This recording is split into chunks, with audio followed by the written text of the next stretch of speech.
I was a Catholic my whole life. I was born and raised Catholic. I went to Catholic school for 9 years. I was a Catholic.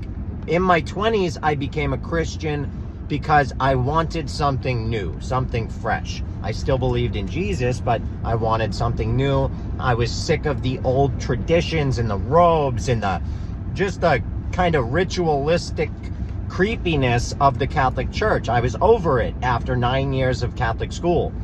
So I changed, my church. I started going to a Christian church, and that was all great. At a certain point in time, my faith really got tested, and what I learned was that under the pressure, my belief system completely collapsed because my belief system was based on things that are not true.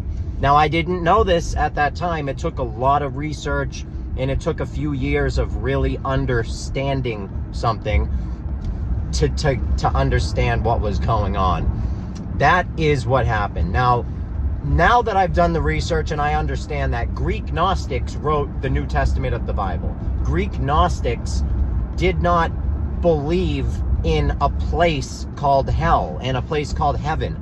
This is classic Greek Gnostic storytelling, okay? Heaven comes from the root word he or head, okay? H-E-A, heaven, head, it's the same. Why? Because the head is heaven, okay? When you're living out of your pineal gland on this earth, the gift of life that God has granted us all, the gods, whatever you want to call it, we are living in heaven when we're living out of our pineal gland, okay? When we're living out of our root chakra, our heel, which is where we get the word hell from. Again, Greek Gnostic storytelling, because Greek Gnostics believed in a whole different thing. Early Christians believed in reincarnation. That all changed, okay? Over a certain, after a certain amount of time. What else changed? Early Christianity was not represented as a man on a cross. That was never the symbol for Christianity in the beginning. It was a lamb carrying a flag. So when you learn the symbols and you understand things, you start to get it at a deeper level. Now, if you were to go to the Vatican, you would see statues of the Virgin Mary holding the Son of God. And what you would realize is she's holding a sun.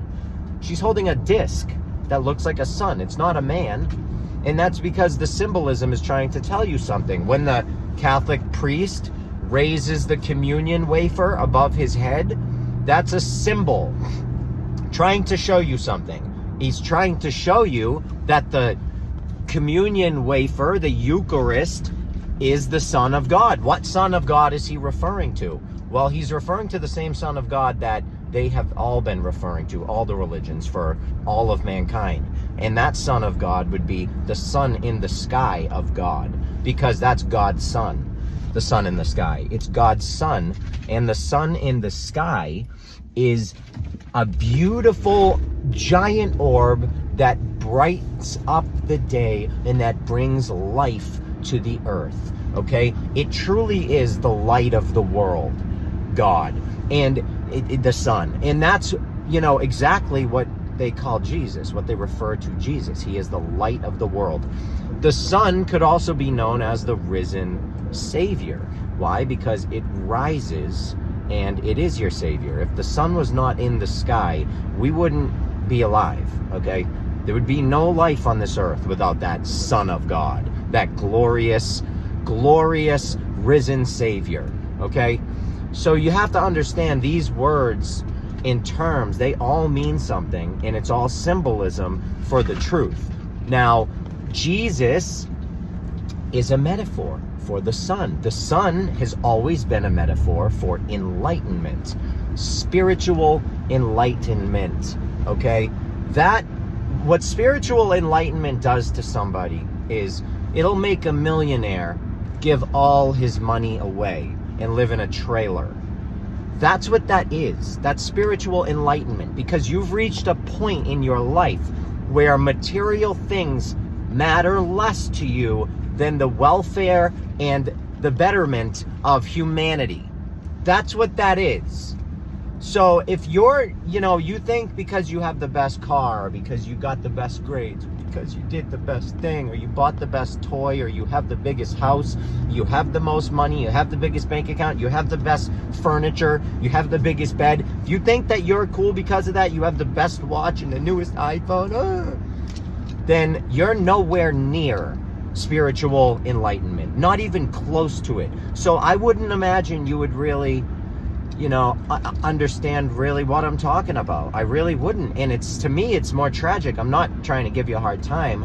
I'm trying to say, get there. It's attainable. How do you attain it? You start learning things. You first of all, you have to humble yourself enough, just enough, a teensy weensy bit, to realize that you don't know everything. And there's always another side to every story. If you can get there, and you can say, okay, well, I'm gonna agree with that. I'm gonna agree with that. There's always two sides to every story, and I don't know everything. I truly don't. I know what I know. I know what I've learned. And if you take a deep, hard look at yourself, an honest look at yourself, and truly say, what do I know? What have I learned? How many hours of educating and reading and learning have I actually done? How many hours? Because there's a book called Outliers that states that it takes 12,000 hours to become a master at something. So how many hours, and that book is based on a ton of research. I mean, he went back, this guy, and found out how many hours it took, like, all of these musicians, professional athletes, everyone, to get as good as they got, and the average was 12,000. So, in a sense, too, that's just funny when you know the significance of the number 12, the 12 apostles, the 12 tribes of Dan, all right? Hercules and his 12 labors, 12, 12, 12, all over everything, all over the breastplates of the high priests. You have 12 in candy, the little stupid little Christmas candies. They have 12, okay? You have 12 in everything. 12, 12, 12. Why? Because it's the 12 zodiacal signs in the sky. It's been encoded in everything. The sky has been encoded into everything that we see, everything that we do, everything, literally. And I mean, I'm obviously exaggerating a little bit, but it's just been such a massive influence on everything that we have in society today. Learn it. Learn about it. And if you don't realize that, then I'm not saying you're stupid by any means. I didn't know much a few years ago. I didn't. And it wasn't until I was making fun of someone that believed in the flat earth, and they asked me what I know about the globe. What do I know? Well, how fast is it? I don't know. What's it doing? Who discovered this? Who discovered that? How old is this and that? All these questions. And I didn't know a single answer. And then that, for a couple of years, I didn't obsess over that, but it was in the back of my head, like, why do I have such strong opinions on a topic that I don't know anything about? And then it got in me, and I couldn't stand it. So started going to the library. That's where I met my wife 6 years ago, and it's been a wrap ever since. I've been so deep into this, information stuff, because we get told one side to a story. That's it. And there are other sides. So that fascinates me. Why? Why is that? Well, it has a lot to do with who created the Board of Education. It has a lot to do with why they created the Board of Education. It has a lot to do with where the original idea of school and college came from. When you start learning these things, then you start realizing, okay, wait a minute. Now, when you start understanding that America is a corporation, and you start understanding that corporations run the world, and you start understanding how many corporations are really in control of everything, and then you start understanding who owns those corporations, things start to make a lot of sense, okay? In my opinion, I'll make it short and sweet. We live in the ancient Roman Empire. When Constantine passed down the torch to the Pope and gave the Pope the ultimate control until Jesus Christ comes back down to earth, that means the Vatican is in control. And as far as I'm concerned, that moment is never coming. Okay? And even if it did, who the hell is going to believe a guy saying, I'm Jesus, I'm here, it's me, it's me? You expect him to look just like the Jesus that we think we know what he looks like because of all the TV shows that have been programming us to think Jesus looks like something? Is that who you think Jesus is? Maybe he's already here. If a guy was down here crying out that he was Jesus, you know what would happen to him? He'd probably get ridiculed on social media. He'd probably end up in a hospital. He'd be in a psych ward somewhere. You know? And not a single person on this earth would believe that he was Jesus Christ reincarnated. So it kind of is funny to me, like all these Christians waiting for, what are you waiting for exactly? You waiting to what? Ridicule somebody? Because I get judged. I get comments, I get emails, I get text messages, I get all sorts of stuff from Christians making fun of me constantly. So it's not for a lack of judgmental Christians on this earth. All right? I think what's going on here is that we've been manipulated into believing things, material things. And we've been doing exactly what the Bible has been telling us not to do. Idolize material things.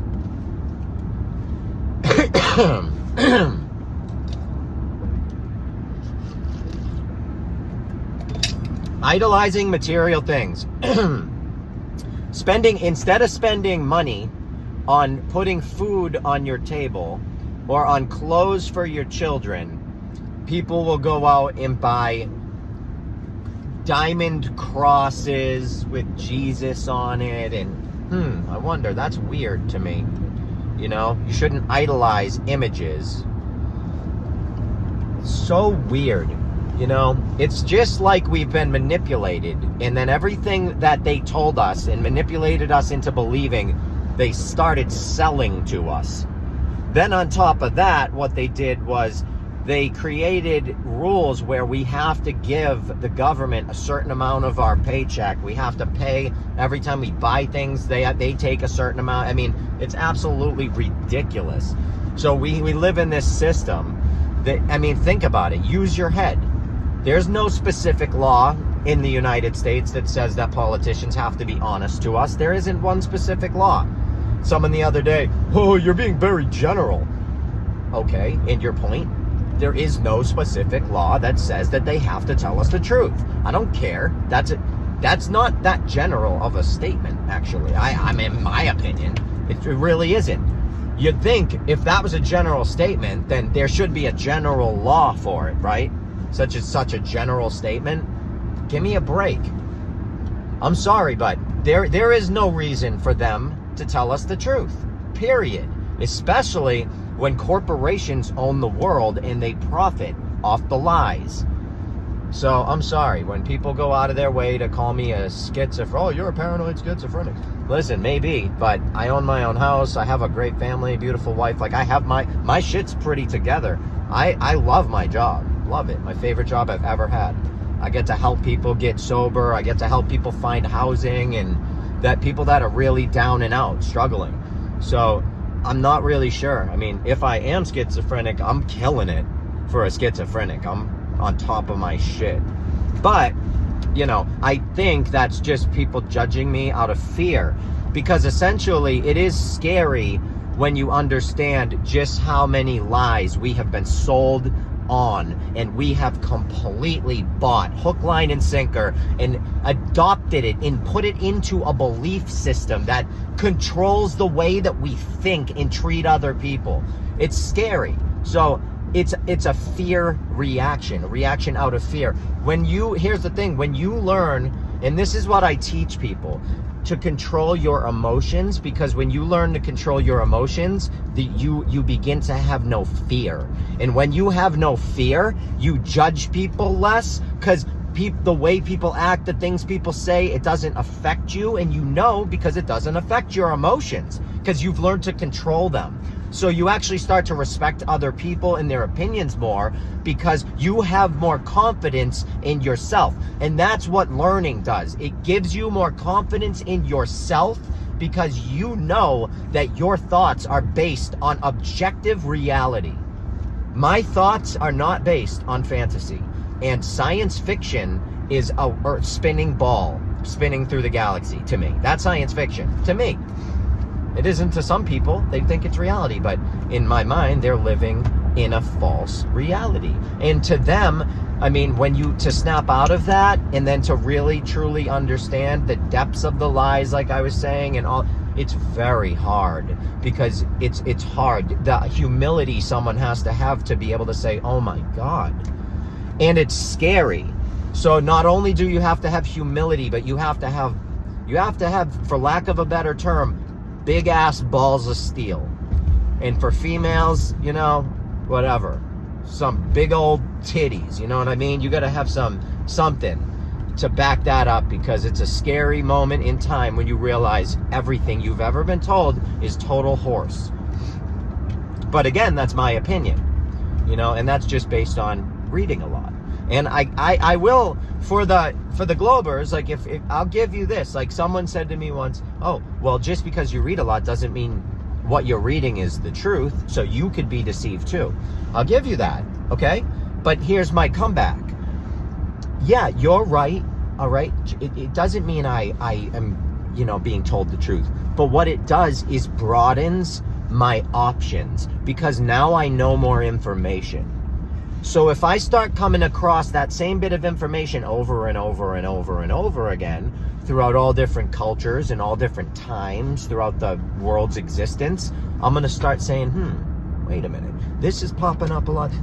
I have more resources to choose from. My information pool becomes way larger. Then I can say, wait a minute, but that makes no sense because of this, and that makes no sense because of that. You understand? So yeah, maybe 95% of what I read is a lie, maybe. But now I have 95% more I have 100% more information to choose from, and out of that 100%, I have 5% more truth than you do.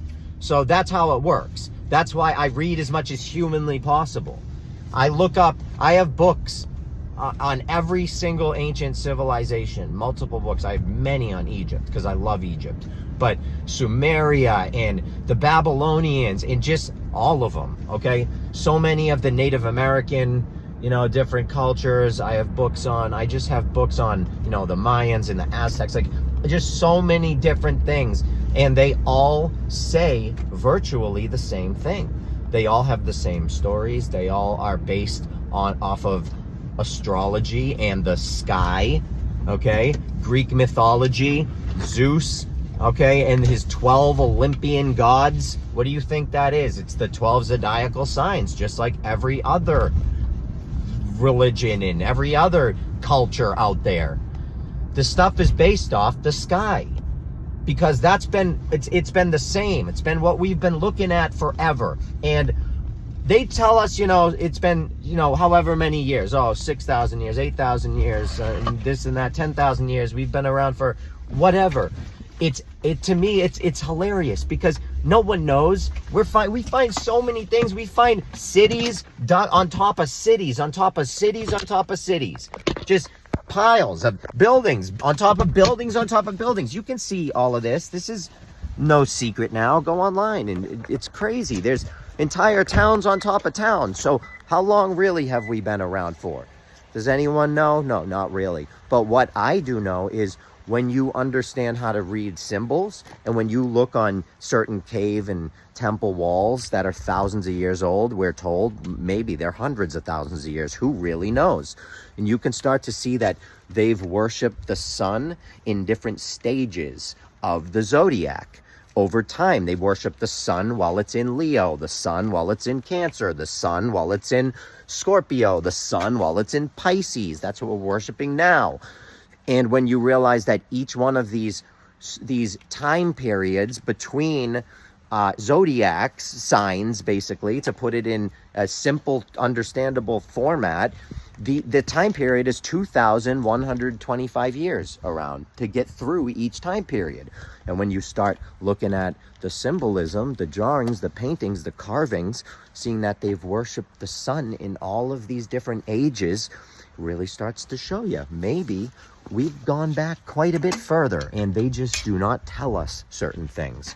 Okay, maybe there's a heck of a lot more going on here, and they're not telling us. Now, why would they be doing that? How would they be doing that? Before I get off this video, I'll let you in on a little secret. Did you know that, excuse me, I'm coming off a cold. Did you know that a major percent, if not almost all, the United States presidents are related by blood?